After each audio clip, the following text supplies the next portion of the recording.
আমার মাথা ছিঁড়ে যাচ্ছে, কেউ আমাকে বাঁচাও। আমার শরীর জ্বলে যাচ্ছে, বাঁচাও গো। সারা শরীর জ্বলে যাচ্ছে, আমাকে বাঁচাও। শরীরটা জ্বলছে। হায় হায়, আমি কেন যে পৃথিবীতে গুনাহ করলাম। আল্লাহ, তুমি মাফ করো। আসসালামু আলাইকুম ওরহমতুল্লাহ।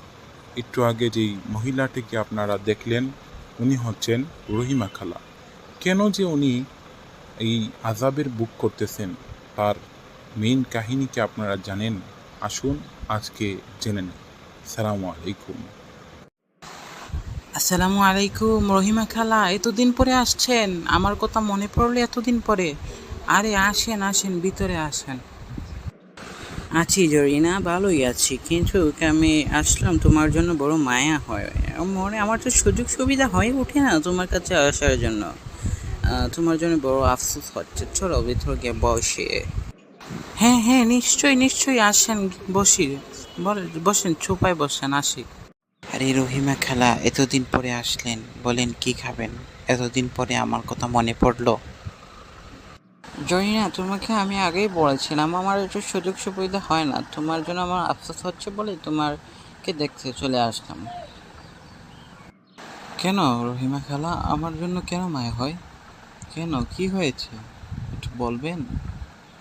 তুমি তোমার মনটাকে শক্ত করো। ওই দিন তোমার স্বামী নিলয়কে দেখলাম সকিনার বাড়িতে হ্যাপি বার্থডে পালন করতেছে, একজন আরেকজনকে কিস করতেছে। এটা বড়। জরিনা, তুমি আসছো, আমি জানতাম তুমি আসবে। বড়, কেমন আছো? তেমন একটি ভালো নেই খালা, আপনি তো জানেনই কালকের ঘটনা।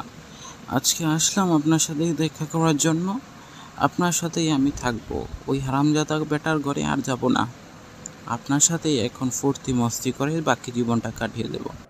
জরিনা, তুমি জীবনে একটা ভালো বুদ্ধি নিয়েছো, ভালো পরামর্শ নিয়েছো। আমি আশা করি তোমার উন্নতি হবে। এটাই তো পৃথিবীতে আনন্দ করবে, পৃথিবীতে তো চিল করার জন্যই এসেছি, না হলে বেঁচে থাকি লাভ কি? দেখো না। আর এভাবেই রহিমা খালা পাড়ার সব মহিলাদের সংসার ভেঙে দিত।